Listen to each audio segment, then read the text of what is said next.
मेरी खामोशी को मेरी हार मत समझ लेना, मेरी खामोशी को मेरी हार मत समझ लेना।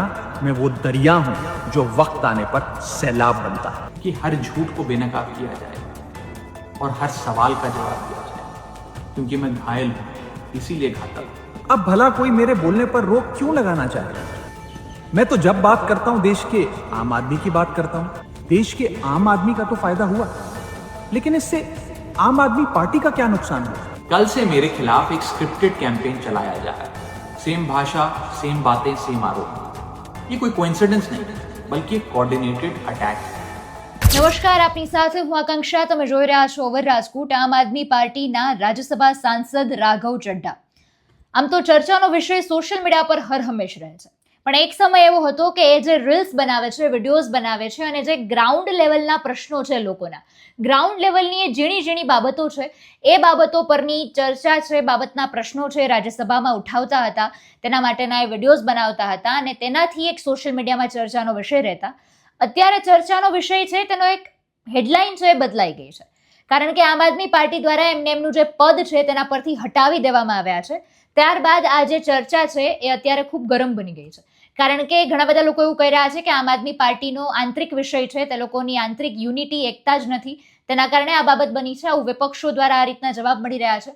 આમ આદમી પાર્ટીની આંતરિક બાબત પર નજર કરીએ તો તેમાં અત્યારે જેટલા પણ નેતા છે એ લોકો અત્યારે રાઘવ ચઢ્ઢાને ઘેરવાનો પ્રયત્ન કરી રહ્યા છે. રાઘવ ચઢ્ઢાને રીલ્સના નેતા આવું સંબોધન પણ આપી રહ્યા છે, આ રીતના કટાક્ષ પણ કરી રહ્યા છે અને કોઈ પણ રીતે રાઘવ ચઢ્ઢા કયા ભૂલમાં છે એ રીતની વાત તેમના દ્વારા કરવામાં આવી રહી છે. આ બધાની વચ્ચે રાઘવ ચઢ્ઢાનું પણ એક નિવેદન સામે આવ્યું, તેમણે પ્રતિક્રિયા પણ આપી છે અને પ્રતિક્રિયા એક વિડીયો મારફતે આપી છે. આમ આદમી પાર્ટીમાં ચાલી રહેલો આ જે આંતરિક વિખવાદ છે હવે ચરમસીમાએ પહોંચી ગયો છે. રાજ્યસભા સાંસદ રાઘવ ચઢ્ઢાને પાર્ટી દ્વારા તેના પર જે આરોપો મૂકવામાં આવ્યા હતા એ ગંભીર આરોપોનો હવે તેમણે પ્રતિક્રિયા આપી છે, જવાબ આપી દીધો છે અને આ વિડીયોમાં થંબનેલમાં એમણે એવું લખ્યું છે, ઘાયલ છું એટલે જ ઘાતક છું. એ સ્પષ્ટપણે આરપારની લડાઈના સંકેત આપે છે.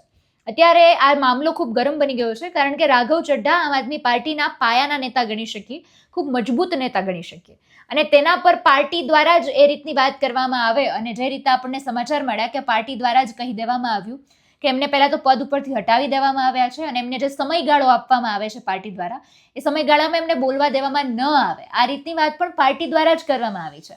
એટલે કોઈ વ્યક્તિ પ્રશ્નો ઉપાડે છે અને એને રોકવાનો પ્રયત્ન શું કામ કરવામાં આવે? સૌથી પહેલા તો એ સવાલ થાય આપણને, જ્યારે આતિશીને એ અમુક જે નેતાઓ છે અત્યારે એ રીતે વાત કરી રહ્યા છે કે રાઘવ ચઢ્ઢા ડરી ગયા છે ભારતીય જનતા પાર્ટીથી અને એટલા માટે આવા સવાલો ઉપાડી રહ્યા છે. બ્લિંકિટ છે, ઝોમેટો છે, એરપોર્ટ પર વેચાતી સામગ્રીઓનો ભાવ છે, આ બધી બાબતના પ્રશ્નો ઉપાડી રહ્યા છે. જ્યારે અત્યારે પશ્ચિમી દેશોનું વોર ચાલી રહ્યો છે, એલપીજી ગેસના ક્રાઇસિસ ચાલે છે દેશમાં, બીજા અગત્યના મુદ્દાઓ ચાલી રહ્યા છે, પણ એમાં પ્રશ્નો નથી ઉપાડતા.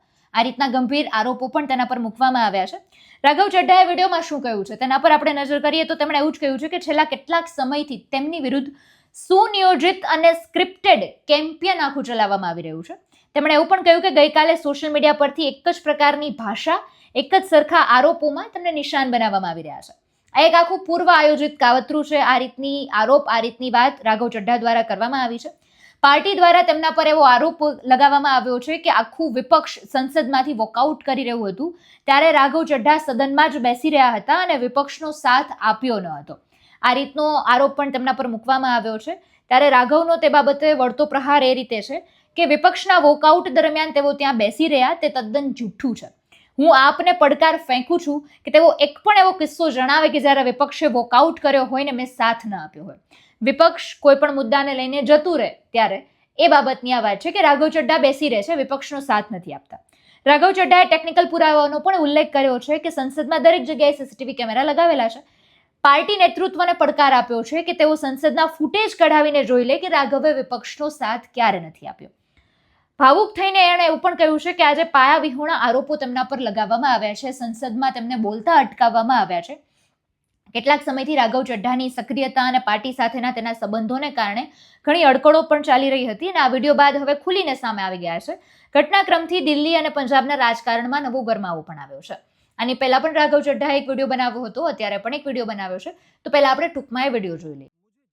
मुझे जब जब पार्लियामेंट में बोलने का मौका मिलता है मैं जनता के मुद्दे उठाता हूँ और शायद ऐसे टॉपिक्स उठाता हूँ जिसे आम तौर पर संसद में नहीं उठाया जाता है. लेकिन क्या जनता के मुद्दे उठाना, पब्लिक इश्यूज पे बात करना कोई अपराध है? क्या मैंने कोई गुनाह कर दिया, कोई गलती कर दी? Have I done something wrong? ये सवाल आज मैं इसलिए पूछ रहा हूं क्योंकि आम आदमी पार्टी ने राज्यसभा सेक्रेटेरिएट को ये कहा है कि राघव चड्ढा के पार्लियामेंट में बोलने पर रोक लगा दी जाए। जी हां, आम आदमी पार्टी ने पार्लियामेंट को यह सूचित किया है कि राघव चड्ढा को पार्लियामेंट में बोलने का मौका ना दिया जाए। अब भला कोई मेरे बोलने पर रोक क्यों लगाना चाहेगा? मैं तो जब बात करता हूं देश के आम आदमी की बात करता हूं। एयरपोर्ट पर मिल रहे महंगे खाने की बात रखी, जोमैटो ब्लिंकिट के डिलीवरी राइडर्स की प्रॉब्लम रखी, खाने में मिलावट का मुद्दा उठाया, टोल प्लाजा लूट से लेकर बैंक चार्जेस लूट की बात करी, यहां तक कि मिडिल क्लास पे टैक्स के बोझ से लेकर कंटेंट क्रिएटर्स पर स्ट्राइक क्यों करी जाती है, टेलीकॉम कंपनियां कैसे 12 महीने में 13 बार हमसे रिचार्ज कराती हैं, डेटा रोल ओवर नहीं देती हैं, रिचार्ज खत्म होने के बाद इनकमिंग रोक देती है, तमाम इश्यूज मैंने सदन में उठाए। और ये मुद्दे उठाने के बाद देश के आम आदमी का तो फायदा हुआ, लेकिन इससे आम आदमी पार्टी का क्या नुकसान हुआ? भला कोई मुझे बोलने से क्यों रोकना चाहेगा? कोई मेरी आवाज को क्यों बंद करना चाहेगा? खैर, आप लोग मुझे अनलिमिटेड प्यार देते हैं। मैं जब जब आपके मुद्दे उठाता हूं, आप मुझे सपोर्ट करते हैं, मुझे शाबाशी देते हैं, मेरा हौसला बढ़ाते हैं। मैं आपको कहना चाहता हूं थैंक यू।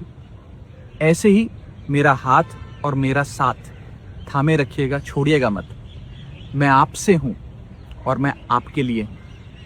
और जिन लोगों ने आज पार्लियामेंट में मेरे बोलने का अधिकार मुझसे छीन लिया, मुझे खामोश कर दिया, मैं उन्हें भी कुछ कहना चाहता हूं।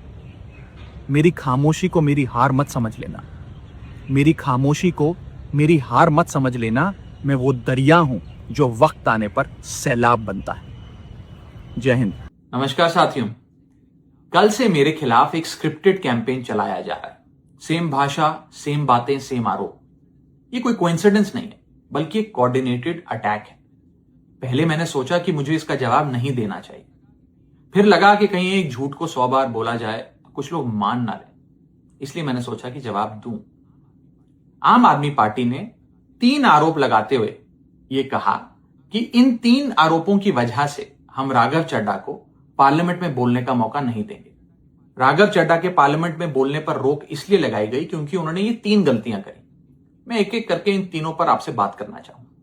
पहला आरोप कि जब ऑपोजिशन पार्लियामेंट से वॉकआउट करता है, सदन से वॉकआउट करता है, तो राघव चड्ढा वहीं बैठे रहते हैं, वो वॉकआउट नहीं करते। यह सरासर झूठ है, सफेद झूठ। मैं चुनौती देता हूं, एक इंस्टेंस, एक दिन ऐसा बताइए जब ऑपोजिशन ने वॉकआउट किया हो और मैंने उनका साथ ना दिया हो, मैं साथ में वॉकआउट नहीं किया हो। और पार्लियामेंट में तो हर जगह सीसीटीवी कैमरा है, आप सीसीटीवी कैमरा निकाल कर दिखा दीजिए, दूध का दूध और पानी का पानी हो जाएगा। दूसरा आरोप लगाया कि राघव चड्ढा ने चीफ इलेक्शन कमिश्नर के इंपीचमेंट मोशन पर, यानी कि मुख्य चुनाव आयुक्त को हटाने वाली जो याचिका थी, उस पर साइन करने से मना कर दी। दूसरा सफेद झूठ। ना मुझे आम आदमी पार्टी के किसी भी नेता ने इस मोशन पर साइन करने के लिए कहा, ना औपचारिक तौर पर कहा, ना अनौपचारिक तौर पर कहा। और आम आदमी पार्टी के राज्यसभा में कुल 10 सांसद हैं, जिनमें से 6 या 7 सांसदों ने इस मोशन पर खुद ही साइन नहीं किया। तो भला इसमें मेरी क्या गलती? खाली सारा दोष मुझ पर ही क्यों मढ़ा जा रहा है? और इस मोशन के लिए राज्यसभा में कुल 50 सिग्नेचर चाहिए होते हैं, यानी कि 105 विपक्षी सांसदों में से मात्र 50 सिग्नेचर से ये याचिका पूरी हो जाती। तो इतना शोर क्यों? और तीसरा आरोप जो मुझ पर लगाया गया वो ये था कि राघव चड्ढा डर गए हैं और इसलिए वो बेकार मुद्दे उठाते हैं। पहली बात मैं बता दूं कि मैं पार्लियामेंट में शोर मचाने, चीखने, चिल्लाने, माइक तोड़ने या गाली देने नहीं गया। मैं वहां पर जनता के मुद्दे उठाने गया हूं, लोगों की बात करने गया हूं। और मैंने कौन सा मुद्दा नहीं उठाया? मैंने जीएसटी से लेकर इनकम टैक्स की बात करी, पंजाब के पानी से लेकर दिल्ली की हवा का मुद्दा उठाया, हमारे सरकारी स्कूलों की हालत से लेकर कैसे पब्लिक हेल्थ केयर इंस्टीट्यूशंस को मजबूत किया जाए, इंडियन रेलवेज में जो पैसेंजर्स ट्रैवल करते हैं उनकी समस्याएं रखी, यहां तक कि मेंस्ट्रुअल हेल्थ, एक ऐसा मुद्दा जिसके बारे में लोग बात करने से कतराते हैं, वो बातें तक रखी। बेरोजगारी से लेकर महंगाई तक तमाम मुद्दे उठाए। आप मेरे 4 साल का पार्लियामेंट का ट्रैक रिकॉर्ड उठाकर देख लीजिए। और मैं पार्लियामेंट में इम्पैक्ट क्रिएट करने गया हूं। मैं पार्लियामेंट में रकस क्रिएट करने नहीं गया। ये टैक्स पेयर के पैसे से जो पार्लियामेंट चलती है, उस टैक्स पेयर के मुद्दे उठाने में पार्लियामेंट में गया हूं। अंत में मैं बस इतना कहना चाहता हूं कि जो लोग आज मुझ पर आरोप लगा रहे हैं, झूठे आरोप लगा रहे हैं कि हर झूठ को बेनकाब किया जाएगा और हर सवाल का जवाब दिया जाएगा, क्योंकि मैं घायल हूं, इसीलिए घातक हूं। એટલે સોશિયલ મીડિયા અત્યારે ગરમાયું છે, રાજકારણ પણ ગરમાયું છે, તર્ક વિતર્ક સર્જાઈ રહ્યા છે. શું રાઘવ ચડ્ઢા કોઈ બીજી પાર્ટીમાં જોડાશે કે કેમ, ભારતીય જનતા પાર્ટીમાં જોડાશે કે કેમ, અને કોઈ પાર્ટીમાં નથી જોડાતા તો હવે રાઘવ ચડ્ઢા પોતાનું શું પગલું લેશે, આમ આદમી પાર્ટી સાથે કન્ટિન્યુ કરશે કે કેમ, ઘણા બધા સવાલો અત્યારે ઊભા થઈ રહ્યા છે. અને આવું તેમની સાથે કરવા પાછળનું કારણ પણ શું હોઈ શકે એ પણ અત્યારે હજુ કોઈ સ્પષ્ટ સામે નથી આવી રહ્યું. આવનારા સમયમાં આ દિશામાં નવી અપડેટ સામે મળશે. પણ ખરેખર આ બાબતમાં જે કાંઈ પણ નિર્ણય આવે છે, જે કાંઈ પણ નવી અપડેટ સામે આવે છે, તેનાથી રાજકારણને નવો મોડ મળવાનો છે, આવું આપણે ચોક્કસપણે કહી શકીએ. સમગ્ર મુદ્દાને તમે કઈ રીતે જોવો છો એ કમેન્ટમાં જણાવજો. ફરી મળીશું. હવે મને રજા આપશો. નમસ્કાર.